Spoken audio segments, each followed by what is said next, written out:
Dostlar salamlar. Dostlar salamlar. Bugün səyahətdən danışırıq. Deməli, son vaxtlar nə haqqında fikirləşirəm? Barselonadan çıxım, belə Aralıq dənizi Şimali Afrikada Marrakeşdə bitirmək şərti ilə yəni kruizə gedim. Amma kruiz haqqında suallar da var. Ki biz onu məhz kruiz turizmi üzrə ekspert Azər Quliyevdən soruşacağıq. Cruises.az saytı, səhv etmirəmsə saytımız da belədir. Və birinci ilə ondan start vermək istəyirik ki, siz nə vaxtdan kruizlə maraqlanmağa başladınız və niyə bu işə girişdiniz? Yəni o başlama nöqtəsi şey deyim. Hə də niyə kruiz? Hə də niyə kruzdə? Yəni niyə kruiz? Çünki təyyarətlə, nə bilim avtobusla belə səyahətlər Şamaxı turudur. Hə də belə var. Belə sadə bir şeylər olduğu halda ki Bakıdan kruiz gəmisi getmir hər halda. Niyə oradan başladınız və bu nə zaman oldu? Salamlayıram sizi və dinləyicilərimizi, izləyicilərimizi hamıya. Ateşin salam. Deməli, başlanğıcımız oldu təxminən 2015-ci illərdə. Bu biraz standartdan kənar bir start idi. Niyə? Çünki 2015-16-cı illərdə devalvasiya olmuşdu Azərbaycanda. Və insanlar ciddi mənada dollar və evroya bütün dünyada olduğu kimi möhkəm tutmuşdular. Birinci tərs argumentimiz buydu ki, risk zonasında bu riski necə lehimizə çevirə bilərik. Bu birinci yaxınlaşım. Və ikincisi isə o insanlar onsuz da müəyyən bir büdcəni ayırıb xarici ölkəyə səyahət edir. Yəni ən sadə dillə desək, pulu olan insan bunu onsuz da xərcləyəcək. Niyə əlverişli bir yolla eləməsin bunu? Azərbaycanda yox idi və ya çox az idi, bəli, amma dünyada var idi. Və dünyanın bir istiqaməti var idi. Kruiz özü turizmin içində bir sektor halına almağa başlamışdı.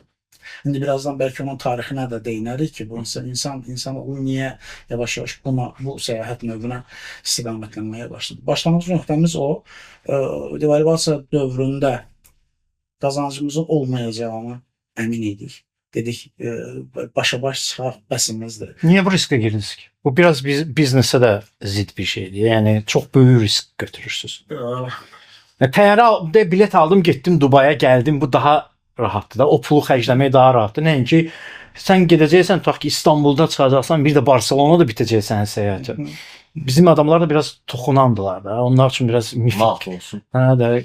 Razıyam, amma biznes nöqteyi nəzərindən əgər hamının eləyəcəyi bir işi görəcəksə, bu səfər pulu qazanmaq şansımız daha azdır.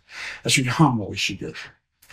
Ona görə də necə eləyək ki, bəli, risklidir, bəli, müəyyən bir dövr doğru mövqeyi alıb gözləmək məcburiyyətindəsən.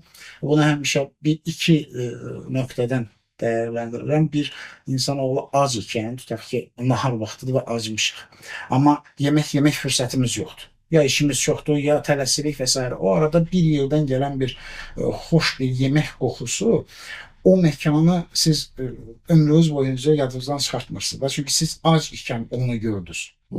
Biz də devalvasiya dövründə dolların, euronun hamıya çox vacib bir əmtaya olduğu dövrdə onun anonsuna başladıq. Ki, insanların yadında qalaq. Bu səyahətlərlə bağlı oxuyanlar, məsələn, indi səyahət biraz lüks bir şey sayılır da, adamın bir qıraq atdığı pulu olmalıdır, xüsusilə kruiz məsələsi. Məsələn, baxırsan ki, o dövrün zənginlərindən Kleopatra öz şəhərindən heç qırağa çıxmayıb.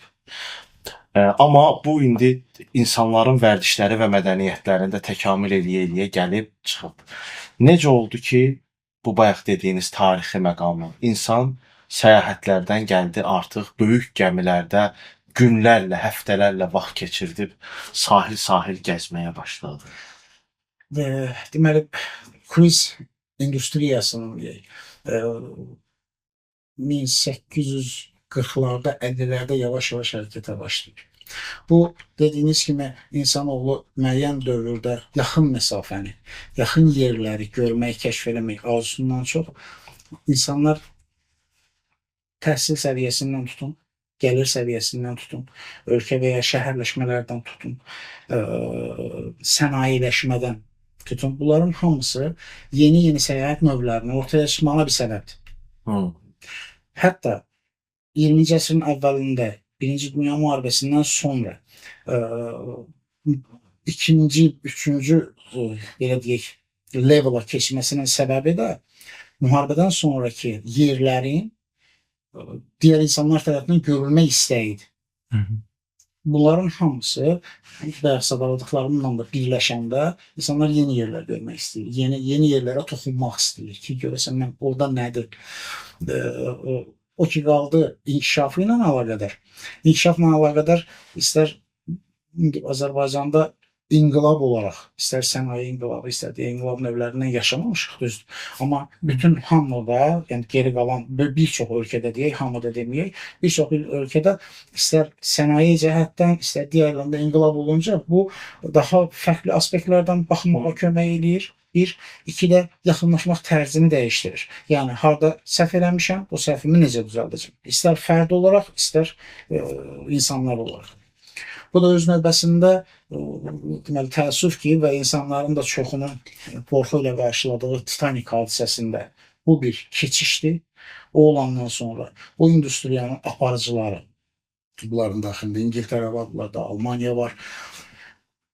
Amerika tərəfi daha çox 2-ci Dünya Müharibəsindən sonra daha da aktivləşdi. Amma Titanikdən sonra bu yaxın bölgələrdəki ölkələr artıq istər gəmi suyu hardan alar, necə alar, təhlükəsizliklə əlaqədar ki, və bir də istiqamətləri necə doğru seçməliyik. Yəni, bu qlobal baxışdan başlayaraq bir istiqamətlənməyə başladı. Yəni, transatlantiki keçəndə biz bəlkə biraz daha cənubdan mı geçsək ki, hava şəraitini nəzərə alaraq ki, ondan sonra bu ortaya çıxan və ərsəyə gətirilən bu nəhənglər qəza ilə qarşı-qarşıya qalmasın və də əlbəttə ki, insan həyatı təhlükəyə girməsin. Deməli, Sovet dövründə Qara Dəniz kruizi var idi. Daha sonra Volqa çayı boyunca bir kruiz var idi. Bir də Filippinlər Yaponların sərhədindən keçən Uzaq Şərq kruizi var idi. Yəni, yadımda qalan budur. Amma Xəzər dənizi ilə bağlı hər hansı bir kruiz yadıma gəlmir. Baxmayaraq ki, liman şəhərləri Həştərxan, Bakı, aşağıda Rəşt, bu İran tərəf, Dağıstanda Dərbənd, səhv etmirəmsə, və Türkmənistan və Qazaxıstanın port şəhərləri var. Amma nə Sovet dövründə, nə də indi belə bir kruiz yoxdur. Xəzərdə niyə kruiz yoxdur? Bunu əlbəttə ki, tam sahəyə, coğrafi olaraq sahəyə hakim olmamaqla bir yerdə bildiklərimi bölüşə bilərəm. Xəzərin sahilləri və Xəzərin küləyi. Məsələ bundadır. Xəzərin sahilləri böyük tonajlı gəmilərin yanaşması üçün müəyyən bir hissə var. Bu bizim Ələt portunda, amma bu sərnişin gəmiləri üçün, sərnişin gəmisinin ümumiyyətlə dünyaya baxanda istər Barcelonada, istər Neapolda, istər Savonada, Geniyada və s. bunların hamısında sanki şəhərə mümkün ən yaxın ürək nöqtədə dayanırlar ki, bu gəmi industriyasının məqsədi insanlara komfortlu bir şəkildə o yerləri gəzmək, görmək, yeni təamlarını dadmaq, toxunmaq imkanı versin. Məsələn, Batumidə də vardı. Mən Palermodan getmişəm Neapola. Palermonun düz mərkəzindən götürdü gəmi bizi, düz apardı, Napolinin mərkəzində düşürdü. Düz mərkəzində. Yəni bizdə bu yoxdur. Suyun altı relyef olaraq imkan vermir. Bir, iki də küləkdir. Külək neyir ki? Yəni bizlik deyil. O elə. İkisi də bizlikdir. Yəni biz bu şeydən faydalana bilmirik də. Yəni nə qədər ölkə var ətrafda, bunların şəhərləri var. Yəni bir dəfə gəmiyə minib bütün o ətraf ərazilərdəki şəhərləri gəzib ölkələri görmək imkanından biz məhrumuq. Bir dənə bərəmiz var da, Bakıdan getdik Türkmənbaşıya və salam. Bəli, amma bərəmiz var. Diqqət edirsinizsə, son neçə ildir artıq Xəzərin çəkilməyi, getdiyimiz vaxtı ilə oturub seyr elədiyimiz yerlər artıq ayaq basa biləcəyimiz yerlərdir. Bu da relyefin nə dərəcədə belə bir dayaz olmağına gətirmiş. Gəmilər ümumiyyətlə üzərində işlədiyimiz, bərabər işlədiyimiz gəmilərin gross tonları az deyil. 150-200 min ton bank söhbət gedir və bunun bir ağırlığı var. Və hətta bu sadəcə Azərbaycan üçün deyil, tutaq ki, Maldivlərdə də məsələ eynidir. Bunlarda da böyük gəmilər məsələn o istiqaməti çox da prioritet edə bilmir. Birincisi relyef imkan vermir. Çünki suyun altının ciddi mənada tədqiqat aparılmağı lazımdır ki, bu tonaj gəmi bura girərmi? Bu birinci vacib məsələ. İkinci də pandemiyaya qədər gəmi şirkətlərindən Costa İtalyan gəmiləridir. Onların səfərləri var idi.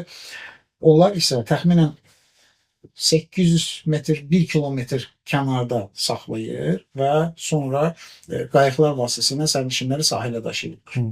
Və bu gəmi üçün bir iş yüküdür. Bu eyni zamanda da təhlükəsizliklə əlaqədar çox belə yağbal kimi getməyən bir haldır da. Yəni kimisi elə istəyər ki, yaxınlaşsın, növbərini salsın və rahat bir şəkildə insanlar düşsün, ter vasitəsilə getsinlər gəzməklərinə. Belə onun üçün Xəzərlə əlaqədar mənim bildiyim budur, amma yenə də əlbəttə ki, yəqin ki, Ekologiya Nazirliyi və yaxud Xəzər Dəniz Gəmiçiliyi bununla əlaqədar daha doğru məlumatı vermiş olar. Gələn müştərilərin yəqin ki, ən böyük narahatçılıqlarından biri təhlükəsizlik məsələsi olar. Burada bu təhlükəli deyil, buradan ora gedir o boyda. Bəli, sual doğrudur və insanların daha çox fikirləşdiyi təhlükəsizlikdir. Can şirindir, bir mənalı. Yalnız gəmi etibarilə gəmi industriyasındakı bu bayaqları bəhsini elədiyimiz o inqilablar, hadisələr və s. Bu özü özlüyündə artıq daha təhlükəsiz, daha sağlam. Bu sadəcə kənar təhlükəsizlikdən deyil, bu da özünə yanaşı sanitariya ilə də əlaqədir. Balaca bir haşiyədən kənara çıxım, biz bu pandemiya dövründə ki, əlimizə spirt çıxırdıq və s. Bunu ilk səfərim 2016-da olmuşdu mənim. O dövrdə gəmidə var idi. Çünki su ilə təmasdadır, mütəmadi və bu mikrob və digərlərinin də ən çox sevdiyi məkan sudur. Ona görə də mümkün mərtəbə ilə sanitar qaydalara maksimum dərəcədə riayət edirlər. Bir, ikincisi təhlükəsizliklə əlaqədar. Necə ki, təyyarələr səfərlərini, beynəlxalq səfərlərini həyata keçirəndə IATA-ya, International Air Traffic Association-a mərkəz məlumatlanma xarakterli onların xəbəri var ki, bütün uçuşlar oradan koordinə olunur və məlumatlandırılır. Gəmilər üçün də CLIA var. Cruise Lines International Association. Mərkəz Miami'dədir, şöbələri var Avropada. Bu arada Azərbaycanda akreditə olunmuş yeganə getməklə. Bunun üzrə təhsili var, tədrisləri var və s. keçdikdən sonra hətta rütbələri də var. Hələ ki, ilk rütbə deyil. Bu ünvandan o əgər təhlükəsizliyə riayət eləmirsə və sanitariyaya riayət eləmirsə, gəmi çıxmır yola. Çıxa bilməz. Bəs indi yola çıxmaq demişkən, qarşıdan istirahət mövsümü gəlir də. Yəni artıq iyundan etibarən məzuniyyətlər və bəzi indi bizdə son an planlayırlar. Adətən dünyada belədir. Ötən ildən gələn ili planlayırlar ki, mən hara gedəcəm, nə edəcəm, amma istənilən halda bu veriliş efirə gedəndə planlamaları mümkündür də. Ən yaxın bizim uça biləcəyimiz yer İstanbuldur. İstanbuldan hansı istiqamətlər üzrə kruizlər varmı? Və bu nə qədər maksimum uzaqlıqdadır? Çünki bizim belə bir şeyimiz var da. Daha minmişəmsə gəmiyə, gəzim də hamısını da. Deməli, qərbi aralıq dənizindən söhbət gedir. Bu da ən çox Türkiyə sahilləri və Yunan adalarıdır. Bu iki bölgə kruiz sənayesində özünə məxsus yer tutanlardandır. Deməli, Aralıq dənizi, Şərqi Avropa, yəni Şərqi Avropada su nəzərdə tuturam. Yəni Adriatik dənizindən söhbət gedir. Və bir də Türkiyəyə yaxın, Türkiyə və Yunanistanla əlaqədar olan o bölgə. Bundan əlavə Alyaskadan tutun, Karib hövzəsindən tutun, uzaq şərqdən tutun, Avstraliyadan tutun, harda ki beynəlxalq su və portlar var, orada bir gəmi var mütləqdir. Və çünki gəmilər bir bölgəyə də mövsümlə əlaqədar baxar. Yəni, əgər bu yay aylarında Avropa və Türkiyədə hava şəraiti yaxşıdırsa və mövsüm olaraq insanlar oraya tətilə gedirlərsə, deməli ki, gəmi deyir ki, orada bir pay var, oradan mən də faydalanım. Əgər su varsa, əlbəttə ki. Bu minvaldan bu yaxınlıqda olan yay mövsümü ilə əlaqədar necə? Deməli, əvvəla o siz dediyiniz ki, en az 3-4 ay məsələsi artıq keçən il bu dəyişdi deyə bilərəm. Niyə? Sentyabr, oktyabr aylarında biz bu ilin avqust ayı üçün sifarişləri almağa başladıq. Ya, bu bizim üçün də gözlənilməz idi. Amma bu məsələ nədən ibarətdir? Deməli, bəli, bir viza məsələsi var. Əgər sən Avropa sularında üzəcəksənsə və yaxud Amerikada başlayacaqsa, bu Amerikan vizasına ehtiyac var. Gəminin verdiyi üstünlüklərdən biri budur. Niyə sentyabr, oktyabr aylarında başladı insanlar və orada olanlardan geri aldığımız feedback bizə nə eləyirdi? Gəmi bir nəfər üçün 50 avro kimi ilkin bir ödəniş istəyir. Ki, geri qalanını starta 2-3 ay gəmi şirkətinə fərq edir. 2-3 ay qalmış ödəyə bilərsən. Bu da insanlarımız üçün bir üstünlükdür. Mən bu ilkin ödənişimi eləyim, yerimi ayırım. 3 ay vizaya müraciətlər, viza ala bilmək üçün müraciətlər təxminən 6 ay əvvəldən başlayır.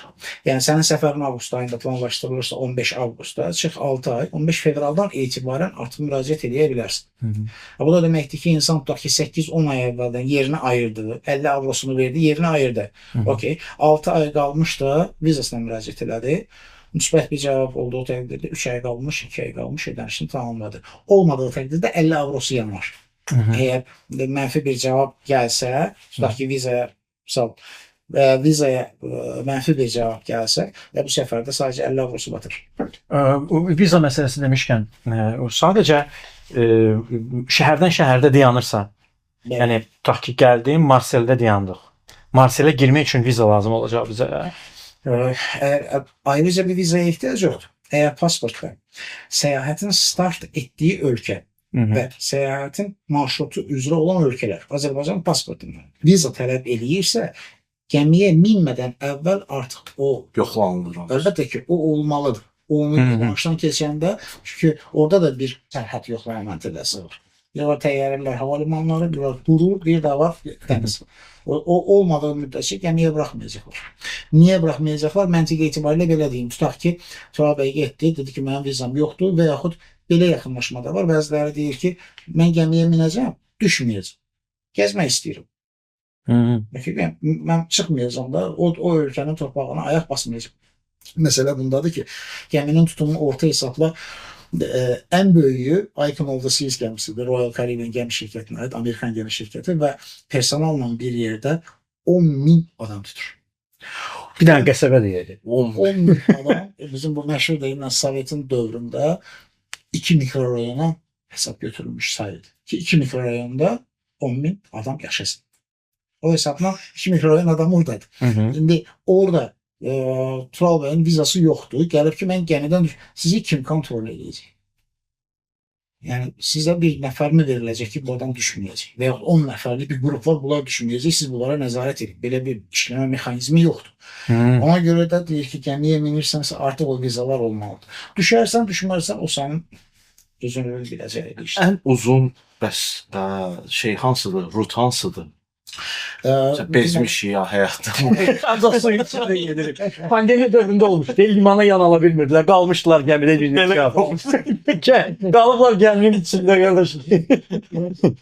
Pandemiya dövründəki o hadisə daha çox, məsəl üçün o 5 tutaq ki, mikrob yayılıb, virus yayılıb və potensial 5000 xəstə vardı. İndi onun daxı heç bir ölkə istəməz ki, birdən-birə gəl, verir səni 5000 dənə xəstən var, nə çarpayı problemi var, hər şeylərin birdən-bir. Ona görə gəmilər bəli, biraz əziyyət çəkdi. Amma müsbət tərəfi nə idi? Ölkələrdən mütəmadi olaraq yeyəcək, içəcək və s. Heç olmasa da qidalanmağı üçün bu cəhətdən. Ən uzunu bəzən dünya üzrə olanları olur. Hansı ki 180 gün çəkənləri var, 160 gün, 200 gün çəkənləri var. Yəni amma buradakı qiyməti doğrudan necə deyirlər, həzm oluna bilən bir rəqəmlərdir. Belə çox belə yəni təyyarə ilə dünyanı gəzsən 200 günə daha baha olar, hə? Təxmini nə qədər? 200 olur. 200 gün üçün nə qədər xərcim? Günlük orta hesabda istər bu qısalarda, istər uzunlarda fərqi yoxdur. Bu orta hesabla günlük 100-150 avrodan başlayır. O Avropaya da gedəndə adam günlük 150 Bəli. kilocam. Məsələ odur. Yəni bu əgər tutaq ki 200 gündürsə 200'ü vuracaqsınız 100'ə. Yəni 20.000 avroya siz dünya səyahətini başa vura Güzel. bilərsiniz. Yəni burada hətta biraz daha aşağıya çünki o uzun müddət olunca rəqəmlər biraz daha buna əvvəldən sifariş veriləndə də və s. biraz da. Yəni mən 15.000'ə indiyə qədər elə bir səfərlə qarşılaşmışam. Satmamışam amma qarşılaşmışam. Dalaşdın. Gəl tap mənə hər gün bir fırla. Start onda harda olur? Məsələn o 200 günlük onlar hardan başlayır və harda bitir? Müxtəlifdir. O aslında da gəmi şirkətinin mötərizə açım. Dünyada mövcud olan orta hesabla 20'ye yaxın gəmi şirkəti var. Bunların 10 dənəsi dünyada dominantlıq edənlərdir. Bunlar da öz aralarında standart premium lüks segment olaraq dəyişir. Yəni hər gəmi şirkəti özünün 1-2 illik bir sonraki proqramını əvvəlcədən bəyan eləyir, bildirir kliyaya ki mən bu marşrut üzrə filan ildə üzəcəm. Çünki müştərisini də o vaxtdan toplamağa başlamalıdır. Yəni bu son 3 ayda toplanacaq bir şey deyil. Yəni kayuta sayı 2000-2500'lərdən söhbət gedir. Bunu bir üzən bir otel olaraq fikirləşəndə bunu doldurmaq var. Yəni vize evdə ördü 16 avro verdin. Romaya uçdun. Siz buradan səyahət edəndə o arxa-arxaya hər həftə doluluq göstərməlidir. 2000'dən çox personal var.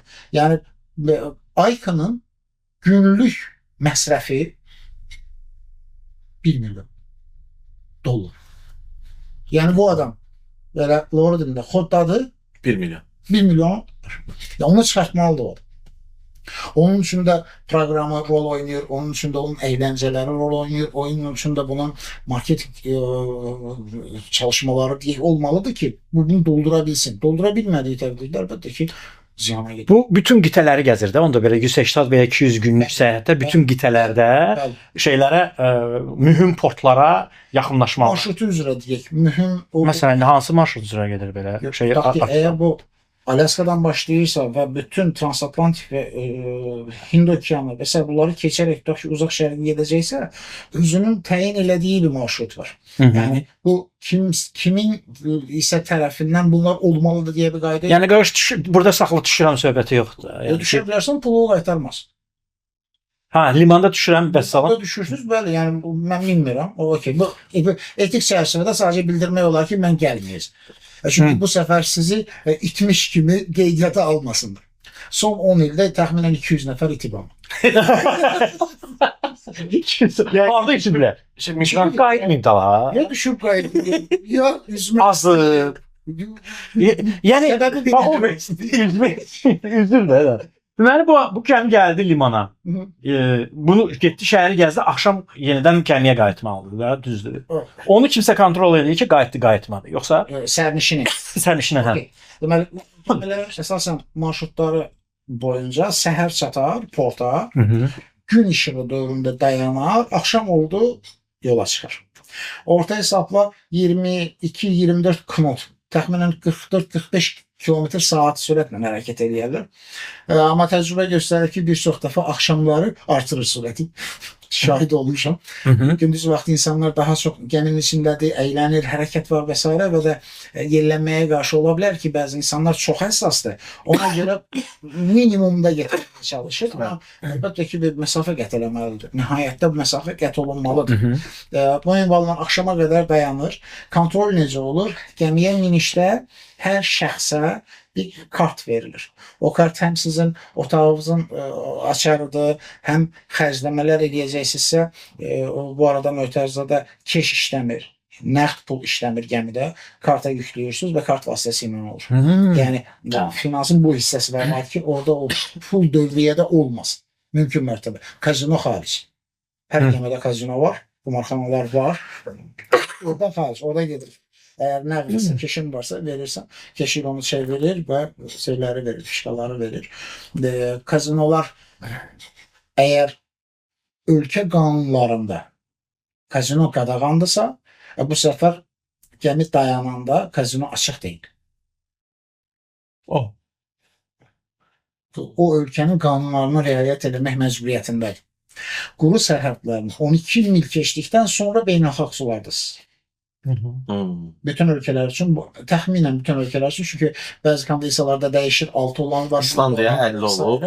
Hə, yəni balıqçı, gülməli balıqçı şeydə müharibəsi. Yəni ona görə o keçdiyi andan etibarən beynəlxalqa çıxdısa, kral gəmidir. Hər şey daxilindədir, istədiyi kimi hərəkət edə bilər. Amma yanaşdısa ölkəyə, ölkə qanunvericiliyinə Dəniz quldurları bəs? Dəniz quldurları 60-70-ci illərə qədər açığı var idi. Ondan sonra NATO işə əl qoydu və artıq dəniz quldurları deyə bir təhlükə yoxdur. Yəni silahlar olur da gəmidə yəqin ki, özünü müdafiə. Gəminin altında deməli Ölkəni tutmaq silah var, tank var. sərnişin gəmilərində yox, amma bölmə var, polis bölməsi var. Doğrudan. Orada ki 5000-6000 adam var. Hamı yaxşı olacaq deyə bir qayda yoxdur axı. Hər bir adam bir cürdür, yəni oldu da. Aha, polis bölməsi var. Morg var.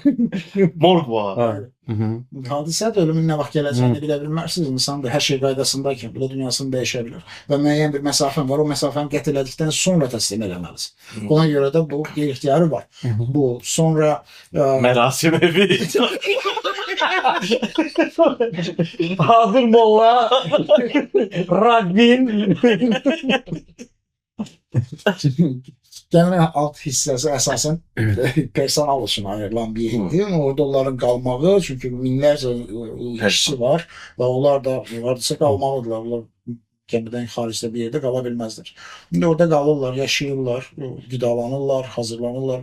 Bu bütün minlərcə kayutanın döşək üzləri, yastıq üzləri və s. bunların təmizlənməyi, yuyulmağı, qurulmağı üzən bir 5 ulduz atı hansı xidməti verirsə, artıqlaması ilə verir. Niyə artıqlaması ilə? Çünki bunun içinə digər səyahət növləri və yaxud komponentlər ələxsus Avropada və Amerikada. Türkiyəyi saymayaq, Türkiyə Misiri saymayaq, çünki orada bir hər şey daxil sistemi işləyir. Amma digərlərində Avropada olduğumuzda bunun naharı və axşam yeməyi və yaxud əyləncəsi və s. bunlar otel ona fokuslanmır. Yəni təsdifatlandırılmaq üzrə oteldən onu tələb edəmirlər ki, sən də bu olmalıdır ki, sən otel kimi fəaliyyət göstərəsən. Qalmağa yer verməlisən, yaxşı halda səhər yeməyini təmin elə və təmizliyə və s. özünün daxili ehtiyaclarını qarşıla. Bu minvaldan üzrən otel dediyimiz gəmilərdə qidalanmasından, əyləncəsindən, şou proqramından, alış-veriş mərkəzlərindən, bunların hamısı bu üzrən bir oteldir. Ora hər şey daxildir, yemək falan hamısı. Məsələn, orada qidalanma necədir? Səhər yeməyi daxildir, günorta və axşamı pulunu ödəyir, yoxsa hər şey daxildir? Azərbaycanlı turistlərimizin sevdiyi hissə hər şey daxildir. Mexanizm belə işləyir. Amma bir turizm üzrə çalışan, işləyən yoldaşlar, dostlar, bu sahəni bilən hər şey daxil öz içində fərqlənir. Hər şey daxil qidalanma növü var.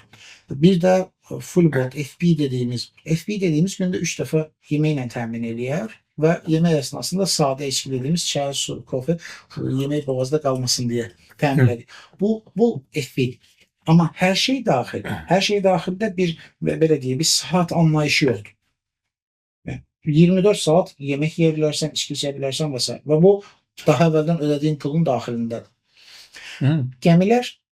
Gəmilərdə bu şəkildə deyil. Necədir? Biraz indi bəlkə otel industriyasında olanlar bəyənməyəcəklər, amma sadə bir nümunə verməyə çalışacağım.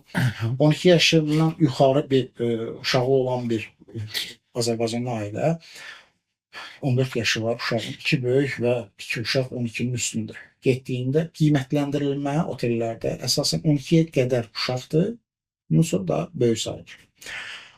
Otellərdə əsasən kostu çıxardanda qidalanma çox az, kiçik bir yerdir.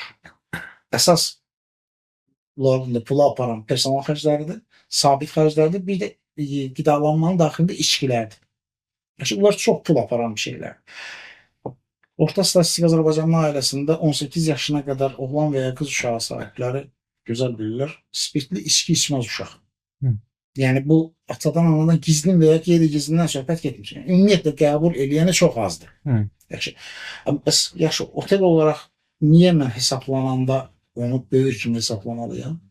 Mən niyə onun böyük pulunu verməliyəm? Axı, burada elə bir ədalətsizlik var. Gəmi o məsələni necə həll edir? Gəmi deyir ki, gəmiyə daxil olan bütün sərnişinlərə gün ərzində 3 dəfə açıq bufet yeməyi sərbəstdir. Yəni pulun daxilindədir. Yemək zamanı çay, su, kofe, paraşok meyvə suları, bu tip şeylər daxildir. Kim isə spirtli içki qəbul eləmək istəyirsə, buyursun satın alsın və qəbul etsin. Qiymətlərə gələndə isə adi qaydada Avropada, Amerikada qiymətlər nədirsə, demək olar ki, eynidir. Nə pulla alınır? Gəminin içində nəyi pulla alırıq biz? Çünki biz pulu ödədik, tutaq ki 180 günlük gəzmək istəyirəm. Mən orada Show proqramı var mı? hə, mən nəyi pulla alacağam orada? Hovuz, spa. Məcburi ödənişlərdən söhbət gedirsə əgər, məcburi ödəniş, deməli, gəmi bəxşiş dediyimiz hadisəyə biraz fərqli yanaşır. Avropada, Amerikada bilirsiniz, bəxşişlər gəldim, 2 dollarlıq kofe içdim, 3 dollarda bəxşiş. Bu qəbul olunmuş və industriyada oradan çıxmadı deyə. Və oran Amerikadan, Avropadan, uzaq şərqdən gələn turist sayı daha çoxdur deyə, digərlərinə nisbətdə. Bu səbəb bəxşiş məntiqi orada işləyir. Və necə işləyir? Günlük orta hesabla 10 ilə 20 dollar arasında dəyişir. Bu yığılır. Səyahətin sonunda, bir həftənin sonunda kassaya ödənir. Bu nəyə kömək edir? Biz Antalyaya, Bodruma səyahətə gedəndə nə edirik? Gözümüz bir afsantı kəsdir. Cibinə 3-dən 5-dən. Yaxşı bir yer, tənzimlə, gələndə, qulluq və s. Yəni şəxsi ödənilir də. Və şəxs sabahları off günüdür, gəlmir. Sən qalırsan. Sonra dəyişdi, yerin dəyişdi, başqa bir yerdə olmaq istəyirsən, bu səfər başqa biri ilə təmaslasın. Və yaxud resepsiyona vermək istəyirsən, qulluq edirlər, otaq təmizliyinə ayrı vermək istəyirsən və s.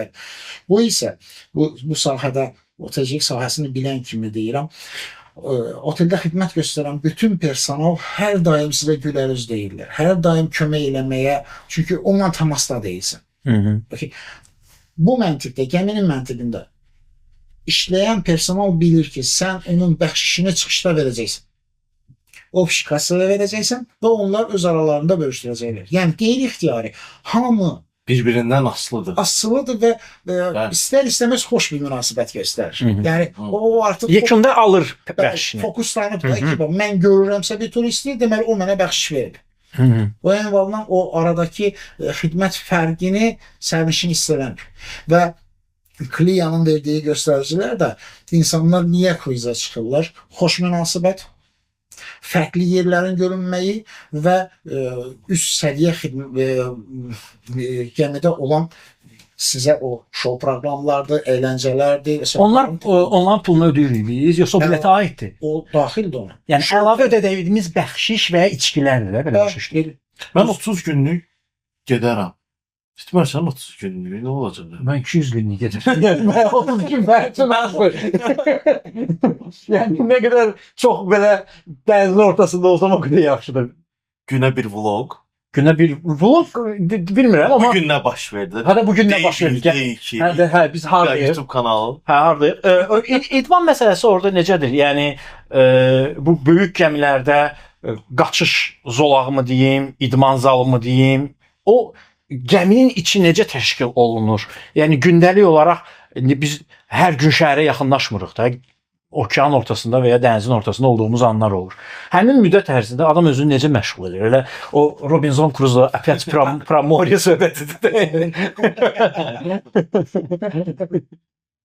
Gəmi daxilindəki insanların belə fikirləşməkdə fayda var. Bir Avropalı, Amerikalı standart öz həyatında nələri eləməyə vərdişlidirsə, gəmi ona cavab verməyə çalışır. Yəni bu sizin qaçmaq zolaqlarından tutun, yürüyüş zolaqlarından tutun, idman zallarından tutun, spalardan tutun, gözəllik salonlarından tutun, uşaq və böyüklər üçün əyləncə məkanları, yəni kids clublarından ki 3 yaşına qədər uşaqları, məsələn, düzdür, yaş aralıqlarına görə fərqlənir, amma 3 yaşına qədər valideynlə bərabər olmalıdır. 3 ilə 12 yaş arası tutaq ki, sərbəstdir, 12-nin də üstü, onlara aid olan fərqli klublar olur. hər birinin əyləncə anlayışı və ehtiyacları fərqlidir. Və bu ünvanla bu bir gün ərzində deməli əslində çox sadə, bəlkə bizə sadə gəlir, amma çox sadə bir üsullarla insanın səyahətini keyfiyyətli şəklə gətirirlər. Bu nə deməkdir? Hər gün kayutanıza biz otaq yerinə kayuta istifadə edirik. Çalışırıq ki, o biraz daha ayrılsın və gəmiçilik dilində deməli gündəlik qəzet gəlir otağımıza. O qəzetdə nələr ehtimal olunur? Bir gün sonra gəmi hara yaxınlaşacaq, saat neçədə yaxınlaşacaq, saat neçəyə qədər orada qalacaq. Gün ərzində sən gəmidə ikən hansı fəaliyyətlərdən məşğul ola bilərsən? İdman zalıdır, pulsuz rəqs kursudur, filan yerdə şou proqramıdır, filan yerdə karaokedir. Bunların hamısı əlimizdə bir list şəklindədir. Yox, açığı da, yəni bir də ortaya alma ağacı qoysalar cənnətdir.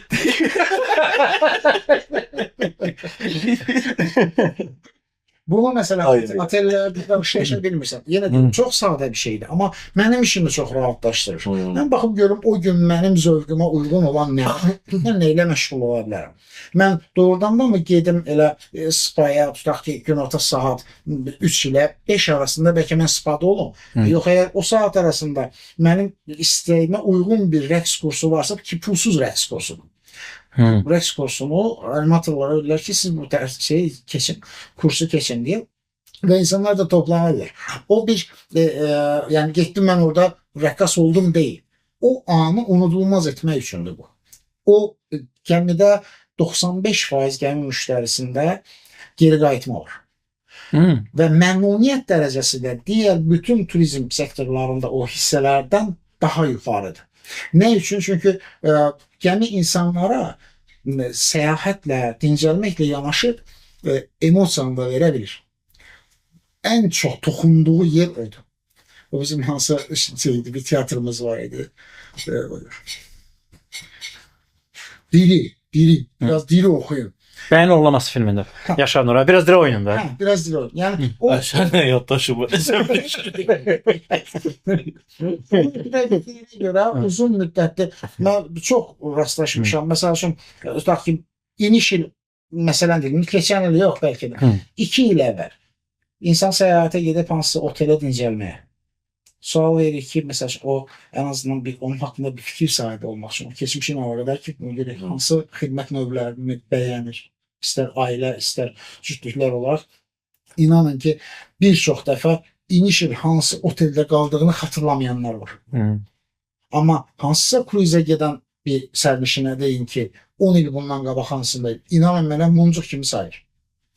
Sayır, filan gəmiydi, filan portdan başladıq, filan portlardan keçdik, qayıtdıq, bu da bizim sayır. Xatirə depolamağın daha rahat yerlərindən biridir də. Yəni orada hər şey sənin bir xatirə verir. Çünki oteldə qalanda belə götürək də planlamamız nə deməkdir? Bu gün hara gedək? Və ya sabah hara gedək? Açırsan internetdə axtarış edirsən və orada da sınanmış məmnuniyyət proqramı onsuz da var. Yəni onu illərdir sınayırlar da ki, hansı saatda nə verək ki, bu xoşbəxt. Sən oteldən çıxdın, gedirsən ora, indi sənin xoşuna gələcək, gəlməyəcək, hansı təcrübəni yaşayacaqsan bilmirsən. Bir də var ki, sənə artıq hazır bir proqramı verirlər. Sən bilirsən ki, bu proqramda səni nə gözləyir. Məsələn, dənizin ortasındayıq. Bugün sahilə yanaşmırıq, misal üçün. Sən dənizin ortasında öz ixtiyarına buraxsalar, sən dənizin ortasında nə ilə məşğul ola bilərsən? Yəni maksimum dedim, bir dənə kilo görüm, balıq tutur. Yəni ikinci şəhərə gedəndə çamadanını götür, qatara min, nə bilim, təyyarəyə min, ged ora. Hə də, tutaq ki, Marsel, Barcelona, Neapol üçbucağında gediriksə, sən əgər qatarla hərəkət edəcəksənsə və ya maşınla hərəkət edəcəksənsə, əlində mütləq qaydada bir dənə yüklərin olacaq. Amma misal üçün bir şey deyim sizə. Bu söhbətimizin əvvəlində dedim, Şimali Afrika. Şimali Afrikada bu Mərakeş, Tunis, Cəzairə çıxarım o qədər də şeydir. Amma Tunis və Mərakeşi əhatə edən, amma Avropadan başlayan bir kruiz varmı və o daha çox hansı şəhərdə? Marseldən mi başlayır, yoxsa Barcelona? Deməli, sualın cavabı bəli var. Yaxşı. Amma biraz altını dolduruq. Hər bölgədə, istər Şərqi Avropada, Adriatikdə, Şimali Avropada və s. gəmilərin hub portları var. O portlar ki, ora həm port olaraq xidməti göstərə biləcək, daha çox insana xidmət göstərə biləcək bir struktura sahibdir. Bir də o şəhərləri nə qədər çox insan görmək istəyir. Gəmilər marşrutu təyin edəndə mənim ürəyim buradan istəyir deyil. Hara tələb olacaq? Tələb ona təhlükəsizlik də daxildir ki, o bölgə təhlükəlidir yoxsa yox. Məsələn, indilərdə İsraillə Fələstin arasındakı münaqişədən ortalıqda o bölgəyə yaxın olan İsrailin Hayfa portu var idi. Çox belə rəğbət görən bir port idi və son illərə qədər də kifayət qədər müştəri qəbul edirdi. Amma o təhlükəsizlik səbəbindən dayandı. Yəni, gəmi əgər bir marşrutunu təyin edirsə, bir çox məqamı nəzərə almalıdır. Başqa çarəsi yoxdur. Yəni, mən ürəyim bunu istəyir, amma ürəyinlə biznes örtüşəcək yoxsa yox, o məsələ var. Və bunlar da buranı ürəyim istəmədi gedirəm bu tərəfə demək mümkün deyil. Çünki o bayaqları məsrafla əlaqədar ki danışdıq, bu çox ciddi bir hesablama istəyir. Bu səbəblə dediyimiz, istədiyimiz sual olaraq qoyulan o bölgədə, bəli, Mərakeş qəbul olunandı. Gibraltarı daha çox keçənlər Lizabondan. Yəni, harada var isə beynəlxalq port, orada mütləq gəmi var. Bütün gəmi şirkətlərinin mi? Yox. Hərəsinin özünün, onlar mümkün mərtəbə sayıları azdır deyə çalışır ki, toqquşmasın. Bir çox port var ki, məcbur toqquşacaq. Barcelonadır, Romadır, Möhtəzədə tabii ki, portudur. Romanın özü təxminən bir saat yarımlıq uzaqlıqdadır. Bunlar hublardır. Məcbur bir neçəsi oradan çıxacaq, oradan keçəcəklər. Hər biri, gəmi şirkətlərindən danışıram, hər biri nə iləsə fərqlənmək istəyir. Biri marşruta üstünlük verir ki, mənim marşrutum ən qəşəngi olacaq. Bu Norwegian Cruise Line. Norwegian adı çaşdırılmasın, Amerikan şirkətidir, adı belədir. 50-ci illərdə qurulmuş bir şirkətdir. O Karib hövzəsində gedir? Yox, Norwegian Cruise Line-ın tərkibində 20-yə yaxın gəmi var və bu gəmilər dünyanın hər tərəfində üzür. Amerikan gəmi şirkəti demək, Amerikada üzəcək deyə bir şey yoxdur. O gəmi şirkətidir, tərkibində gəmiləri var, otelləri var, üzən otelləri var. Birini göndərir Singapura, öbürünü göndərir Kitaya, öbürünü göndərir Avropaya, öbürünü Şimali Avropaya. Birini də göndərir Lizabondan çıxır, deyir, bütün Afrikanın deməli, sahillərini dolaş, git Cape Town'da qutar. Bu biznesin öz və satış tərəflərinə, müştəri xidmətləri tərəflərinə qaydanda. Məsələn, bizdə təhsil sektorunda satış bir dəfə baş vermir də fast fooddakı kimi. Bir adam gəldi, pulu ödədi, 5 ay bizimlədir. 5 ay, həftədə 3 gün onun xidmətinin yaxşılığı, daha sonra bilməm nələri gedir. Sizdə də biznes tərəfdə o var. Yəni mən gəldim 30 günlük aldım, 30 gün sizinləyəm də. O məsələni necə həll edirsiniz müştəri məmnuniyyəti tərəfdən? 30 gün yox, daha çox gün bizlənsiz. Çünki səyahət başladığı gün bizə gəlmirsiniz. Səyahət başlamasından bir neçə ay əvvəldən gəlirsiniz. Bu bir tələb formalaşıb və müraciət olundu. Bundan sonra doğru seçimi edə bilməyiniz üçün indi siz 30-a, 30-a və 180-ə fokuslandı, amma inşallah qismət olsa mən sizi ilkində o dediyiniz günləri göndərə bilmərəm. Səbəbi nədir? Göndərmərəm də. Göndərə bilmərəm də göndərmərəm. Səbəbi nədir? Pul çatmaz. Kasıb gəlmişdim. Maksimum ölsəndəki evimi satacağım da. Yəni görə. Axı rəqəmləri dediyin, yəni rəqəmlər... Yəni fantastik də deyil, yəni real rəqəmlərdir. Mən belə başım ki, Hövsandakı ev 20 mindir, yoxsa? Yox. Yəni Hövsandakı evdən bir 4 il mən gəzə bilərəm. Yanında ola bilərəm, mənim üçün problemi yox. Niyə göndərməsin? Niyə? Çünki hər bir halda biz industriyanın içində insanların geri fikirlərini alırıq. Xoşbəxt insan faizi çox daha çoxdur. Amma hər bir halda siz bu səyahət növünə necə reaksiya verəcəksiniz, mən onu bilmirəm. Onun üçün, yəni çox möhtəşəm bir yemək növü var. İtalyan mətbəxindən hamı sevmək məcburiyyətində deyil. Və bunu bilə bilmərsiniz. Yaşamadan bilmək mümkün deyil. Ona görə də arzu olunan bir həftəlikdir. Bir həftəlik ən idealıdır. 3 gün, 4 gün olanlar da var. Onlar da elə nə yatdım ki, nə yuxu görüm hesabı. Yəni qaşlı tutdu kimdə, divara vurdu mənim qartımda. Bir həftə ideal. Onsuz da bir həftədə bir gün əvvəl və bir gün sonranı məsləhət görürük. Çünki start portuna uçmaq lazımdır qeyri-ixtiyari. Uçuşda nəsə bir gecikmə ola bilər və yaxud insan, mən həmişə bunun tərəfdarıyam. Yorulub dincələcəyimə dincəlməyim də. Yorulmuramsa dincəlməyim. Ona görə də yorucu olmamalıdır. Ona görə bir gün əvvəldən yine bəlkə əlavə bir gün oteldə qalırsınız, okey. Amma rahat bir keçiş olur. Stressiz olur. Yəni əgər o boşa-boşa stresi yığıb sonra onu balanslayacaqsa, o doğru bir səyahət deyil. Buna görə də bir həftəlik arzu olunandır və tövsiyəmiz də bir həftədir. Bəyənərsiniz ondan sonra. Bəli, bəyəndikdən sonra 2 həftəyə çıxanlar var. 20 günə çıxanlar var. Yox deyil. Amma bilir, artıq ona toxundu, başa düşdü ki, bəli, bu səyahət növü onun üçündür. Onun bədəninin ölçüsü nədir? Bəs müştəri tənzimləməsi nə deyirdiniz? Uzun müddət tənzimləmə. Qeyri-ixtiyar işin içinə bir viza məsələsi girir. Viza üçün hansı sənədlər? Gəmidən tələb olunan sənədlər var. Bizim tələb elədiyimiz ki, sərnişinlərin üçün bu sənədlər toplanmalıdır, hazırlanmalıdır. Onların ortaya çıxmalıdır. Uçuşa ehtiyac varsa, uçuşun təqdim olunmalı. Bunların hamısı və biraz Azərbaycan bazarındakı narahat olduğumuz məqam nədir? Bizdə viza olmasa çox daha rahat hərəkət edərik. Nə deməkdir bu? O kruiz paketini almanın o mərhələləri çox rahat keçər. İşin içinə viza girincə, belə deyək, səyahəti həyata keçirmək istəyirik, amma vizamız hələ yoxdur. Qeyri-ixtiyari mən təyyarə biletini də ala bilmirəm, çünki riskə girirəm. Yaxşı, oteldə həmçinin. Yaxşı, otel son 1-2 gündə cəriməsiz ləğv eləmə şansın var. Amma gəminin elə bir şansın yoxdur. Daha əvvəldən planlaşdırmaq məcburiyyətindəsən ki, bunu da açığı biz mümkün mərtəbə çox anons eləməyə çalışırıq ki, nə qədər tez əldə eləsəz, bir o qədər sizin faydanızadır. Həqiqətən də elədir. Həm ödəmə şərti daha münasibdir də, yəni 50 avro, 100 avro kimi bir rəqəmlərdir. Gəmidən gəmiyə dəyişir, təkrar edir. Həm də artıq planınızı qurmuş olarsınız. Tutaq ki, hər hansı bir səbəbdən, istər vizadan, istər və yaxud başqa bir səbəbdən gedəsi olmaz. Onda minimum rəqəmlərlə cəriməniz olsun.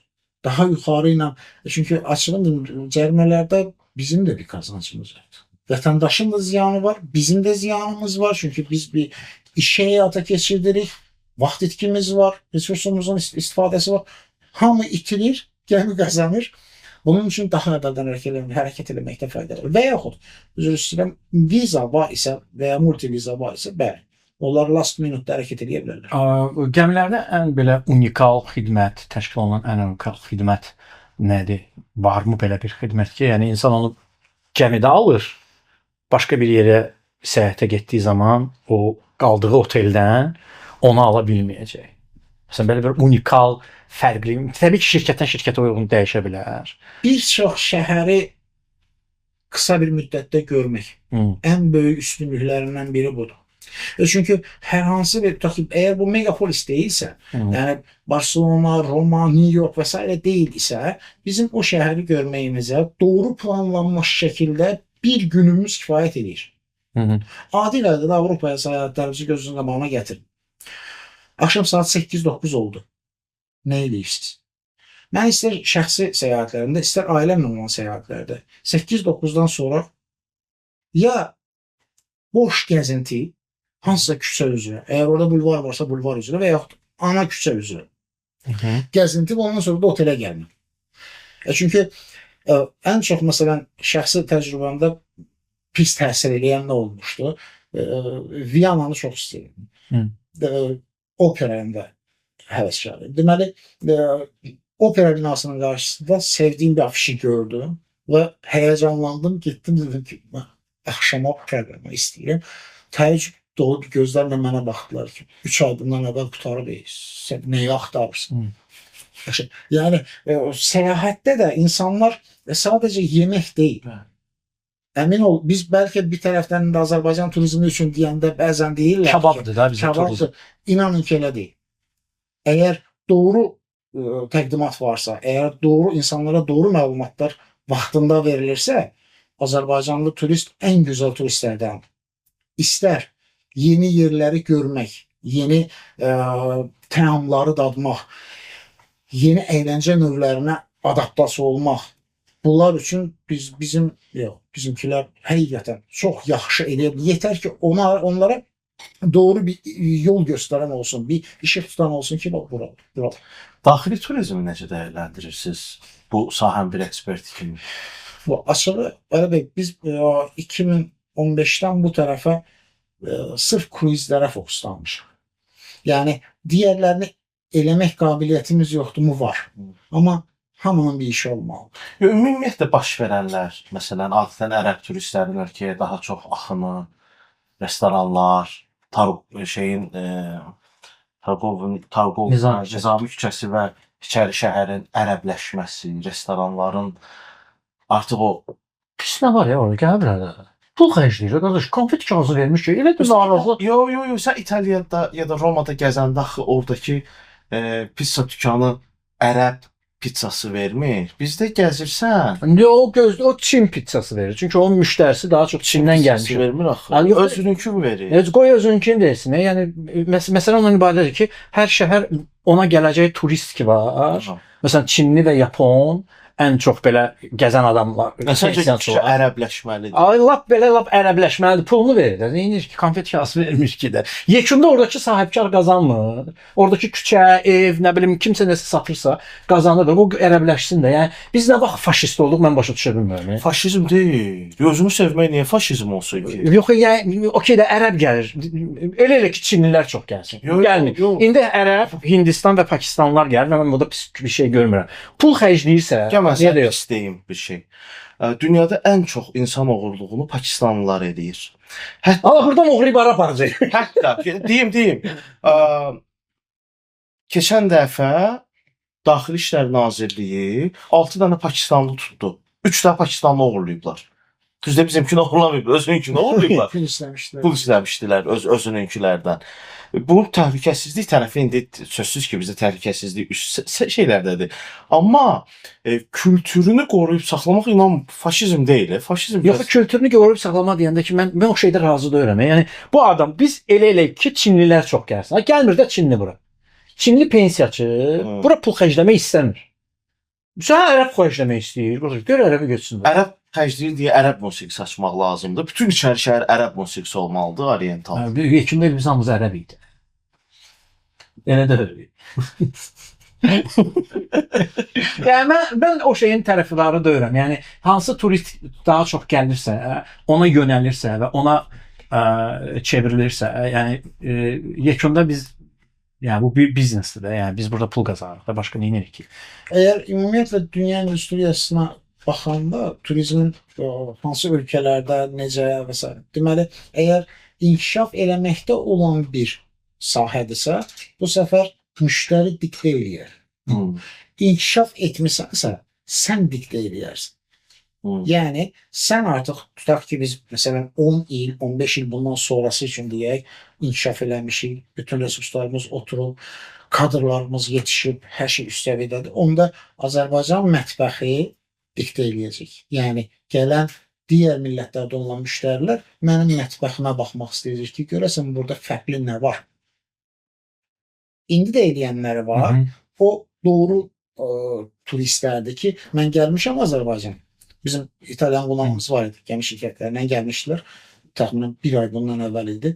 Mən restoran adı çəkmək, muzey restoranımız ki var.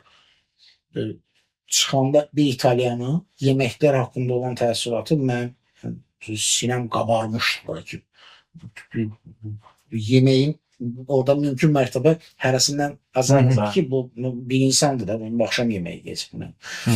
Hamısından dada bilmək üçün bütün demək olar Azərbaycan mətbəxindəki o ən gözəllərindən süfrəyə gəldi, hamısından dadıldı və əmin olun ki, çox yüksək bir şeylə reaksiya verildi ki, mən belə gözləmirdim. Bəli, biz də o təqdimatı eləyəndə bəlkə biraz bahadır, ayrı məsələ, amma siz nəyi vermək istəyirsiniz? Burada həm də başqa bir məsələ. Məsələn, Çinli turistlər dünyada o qədər çox sevilmir. Niyə görə? Onlar restorana getmirlər. Çinlilər öz yeməyini özləri ilə aparırlar. Onlar ya Çinli restoranda yeyəcəklər, ya da ki özləri ilə gətirəcəklər. Bu o deməkdir ki, sənin restoran industriyan Çinli üçün işləməyəcək. Ən çox yeməyi kimlər yeyir? Ərəblər. Ada ərəblər. Pulu da bu xərcləyir, bəxşişini də verir, ver getsin də. Mənim narahatçılığım orada bizim Avropalı gəlsin. bir şey qalmır. Kültürümüz nə var ki bizdə? Bizim kültürümüz, yemək, musiqimiz, nə bilim, vizual kültürümüz. Kökündə nədir? Oranı bir restoranı həm vizual olaraq yəni ərəbləşdirmək elə bilmirəm də bu niyə faşist? Yox, bunun unikallığı yoxdur. Nə unikallığı var ki? Tizat. Geçsin də, yesin də. Yiyir də pisini də, yəni yiyir. Nə şey var, o unikallığı görmək istəyirsə bölgəyə gedəcək, Şəkiyə gedəcək. Əgər sən Bakıdan danışırsansa, yəni müştəri necə istəyirsə Azərbaycan razı. Müştəri necə istəyirsə, elə də verəcəyik. Amma biz Çinli deyiriksə, Çinlilər yeməyi pul xərcləyən deyil. Yaponlar özləri ilə gətirəcəklər yeməyi və o şey eləməyəcək. Hətta bununla bağlı Azərbaycana gəlmiş Çinli qrupa var idi. Bu yaxın günlərdə olmuşdu. Onlara yemək verildi. Dedilər hər şey əladır, amma bir də bizə belə yemək verməyin. Yəni istəmədilər də. Yəni girməyin. Yenicə kruizə çıxmaq istəyən, bu sonsuz olacaq. Yenicə kruizə çıxmaq istəyən adamlar üçün mümkün büdcə daxili bir həftəlik hansı istiqamət məsləhət görülür ki, onun belə həm ləzzətini yaşaya bilsin, həm də büdcəsini o qədər də belə şey olmasın. Mənim bir həftə deyəndən sonra bilirdim əsasən. Deməli, əvvəla mən Sravagen MSC Mediterranean Shipping Company var, İtalyan şirkətidir və dünyadakı o ilk 10'luklardandır. Kifayət qədər deyil gəmi şirkətidir. 25'dən çox gəmiləri var. Və hal-hazırda da ən çox ilbəil yeni gəmi çıxardan gəmi şirkətlərindən biridir. Europe adında gəmidir, Şimali Avropa üzrə idi. Southampton'dan başladı və Kiel, Hamburg yaxın bir şəhərdir, orada qutardı. Təxminən 250'ye yaxın bütün dünya üzrə ən yaxşı satış göstəriciləri olan firmalar və insanlar dəvət eləmişdilər. Doğrudan gözəl idi. Hamı burada öz fikrini, öz məlumatlarını bölüşürdü. Mən də oradaydım. Bir tərəfdən həm qürur vericidir, həm də o dünya arenasından tənəffüs etmək ki, nələr var, kimlər, necə və s. Sualı, sizin sualın cavabını sırf sizin suala yox, amma doğru kruiz seçimini necə etməliyəm? Birincisi marşrutdur ki, mən haraları görmək istəyirəm. Bu, əlbəttə ki, liman şəhərləri olmaq şərti ilə. Bir ən çox kömək edəcək məqam odur. Mən haranı görmək istəyirəm. Əgər bunun içində Ibiza varsa, əgər bunun içində Monte Carlo varsa, əgər bunun içində Cannes varsa və s. Yəni, Barcelona yoxdur, getib olmamışımsa Barcelonadır, Marseille'dir, Neapol'dir və s. Və yaxud Şimali Avropada necə ki Maldivlər, Şimali Avropada Norveç fiyortları deyilən fiyortlar var. Və də ne üçün dedim Maldivi, dünyada gedən məlumatları, bu tam təsdiqini tapmış məlumatlar deyil, amma belə bir şey var ki, artıq müəyyən bölgələrdə istər ekolojik cəhətdən, istər də relyef cəhətdən bəzi istiqamətlərdə gəmi səfərləri yavaş-yavaş azalacaq. Maldiv buna nümunədir. Yəni, oranı, Norveç fiyortlarını görmək istəyənlərə şiddətlə tövsiyə edirəm ki, bir an əvvəl geçsin. Çünki önümüzdəki bir neçə ildə böyük ehtimal ki, onu ləğv edəcəklər. Ləğv eləmələri üçün bir çox səbəb var. Kəndlər var ki, təxminən 300-500 əhalisi var. İl ərzində milyondan çox turist qəbul edir. Bəzi Avropa şəhərləri bilirsiniz, vaxtaşırı ağ bayraq qaldırırlar. Səbəbi nədir? Vaxtsız gəmi səhər tezdən gəlir. Saat 7 radələrində çatır. 7 radələrində minlərlə insan düşür şəhərə. Yerli əhali hələ gözünü açmamış bu gəlir ki, bu federdir. Və o əgər şəhər də artıq müəyyən bir gəlir səviyyəsinə sahibdirsə, deyir ki, mən istəmirəm səndən, o gəliri istəmirəm. Xahiş edirəm, mənim cari həyatıma müdaxilə eləmə. Bu ünvanla bəzi yerlərdə artıq yavaşlamalar var. Sualımızın cavabı birincisi doğru marşrutu, yəni o artıq individualdır. Hər kəs özü bilir ki, haranı görmək istəyir, haranı görüb, haranı görmək istəyir, arzulayır. Bu birinci. İkincisi, səyahətçilərin tərkibi, ailə tərkibi. Yəni cütlükdür, uşaqlar var, uşaqlar varsa neçə yaşındadır və daha əvvəldən mütləq ki bir səyahət təcrübəsi olub necə bir şey axtarır. Yəni hansı segmentdə bir şey axtarır. Məni gəmi sadəcə nəqliyyat vasitəsi olaraq A nöqtəsindən B nöqtəsinə aparsın, yoxsa hal-hazırdakı bu sənayenin həm aparım, həm də unudulmaz anlar yaşadımmı? Hansını istəyir? Bunu istəyəndən sonra bu artıq tələblər çox daraldır və qeyri-ixtiyari ortaya Təxminən nə qədər büdcə eləyir? Məsələn, ortalama bir həftəlik. 100 evrodan başlayır günü bir nəfərə. Bu standartdır. Bu gəmi üçün, üzən otel üçün, əgər bunun adi qaydada Avropa-Amerika səfərimizdəki otel və otel xaricindəki məcburi xərcləmələriniz ki var. Şəhər pulu falan. Nahar, o bələdiyyə pulu, nahardır, axşam yeməyidir, arada çay, kofe üçün bir restorana gedilməyidir. Mümkün mərtəbə getmişkən oranın bir əyləncəsi ilə təmasda olmaq bunların hamısını. Çünki bir səyahət eləyəndə bunların hamısını qısa bir müddətdə əldə eləməliyik. Turistin işi odur. Yaxşı oldu. Turistin işi odur. Yəni turistdir, amma işi var. Yenə də bir işi var onun. Çünki onu eləməlidir. Çünki başqa bir vaxt elə bir şansı olmayacaq. Getmişkən bunların hamısını yaşamalıdır. Bu ünvanla orta götür, booking onsuz da hamıya əl çatandır. Bir otellərin qiymətlərinə baxsınlar. Amma rasional fikirləşən insanlar bunu doğru düşünməlidir ki, mən orada naharım da var, axşam yeməyim də var, əyləncəm də var və s. Bunların hamısını mən əlavə pul olaraq verməliyəm. Mən eyni şeyi bəri başdan verib, rahat və bir neçə şəhər görmək və o atmosferdə olmaq var ikən, mən gedib o pulu niyə Barcelonanın bir otelinə verim? Özü yeri gəlmişkən Barcelonada son dövrlər əsaslandırılmamış 3 ulduzun belə qiyməti çox yuxarıdır. Tapmaq da çətindir. Tapmaq bir tərəfə, sən orada xidmət almırsan. Sən orada xidmət almırsan. Yəni səhər yeməyi də vermir sənə.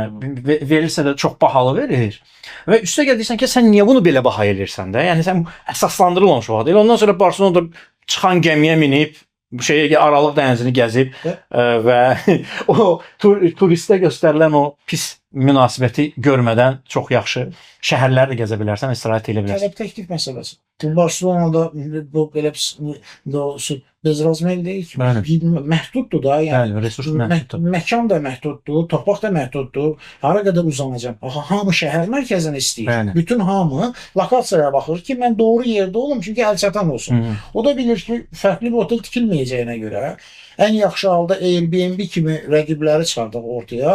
Amma hər turist də Airbnb-ni istəmir. Çünki bir evdir də, ora nəhayətdə bir evdir. Onunla görə də qiyməti qalxır. Qiymət də qalxınca sən adi bir otelə bir gecəsinə 3 ulduzuna gedib 150 avro verəndə deyirsən yaxşı tutdu. Gəmi gecəsinə 100 avrodan başlayır və əmin olun ki, bunu da qeyd edeyim, gəmilər kayuta növləri olaraq dəyişir ki, hansı ki daxili kayuta var, 4 divardır, pəncərəli var, amma pəncərəli açılan pəncərə deyil, göz təması var, balkonlu və suitlər olaraq dəyişir. Dəfələrcə özümün də qarşılaşdığım və gedən insanlardan da aldığım geri feedbacklər var ki, istər Barcelonada, istər Romada, istər Avropanın istənilən böyük şəhərində elə bir otel getdik ki, orada pəncərə yox idi. Otaqda olmur. Hər birində olacaq deyə bir qayda da yoxdur. Və yaxud pəncərə var, olmasa ondan qat-qat yaxşıdır. Yəni də balaca bir şey qoyublar ki, göz təması olsun ki, günlük. Bu ünvanla gəmi öz daxilində bir çox alternativi verir. Bütün segmentlərə xitab edir. Amma onların o yemək, əyləncə və s. onlara heç bir aidiyyəti yoxdur. Hamıya şamildir. Sən hansı otaqda qalırsan? Sən aşağıda qalırsan? Yox, sən gələ bilmərsən deyə bir qayda yoxdur. Bəzi gəmilərdə suite dediyimiz, necə ki otellərdə executive floorlar olur, o tipli yerlər var, amma o ciddi bir rəqəm təşkil eləmir.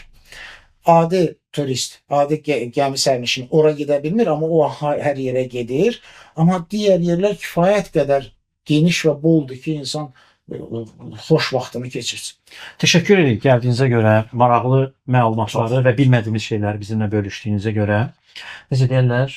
Nə qədər vaxtınız var, o qədər də çox səyahət edin. Hər sahildə bir sevginiz var. Sahilə çıxdı, matros yaxşıdır. Qismət olsun. Çox sağ olun.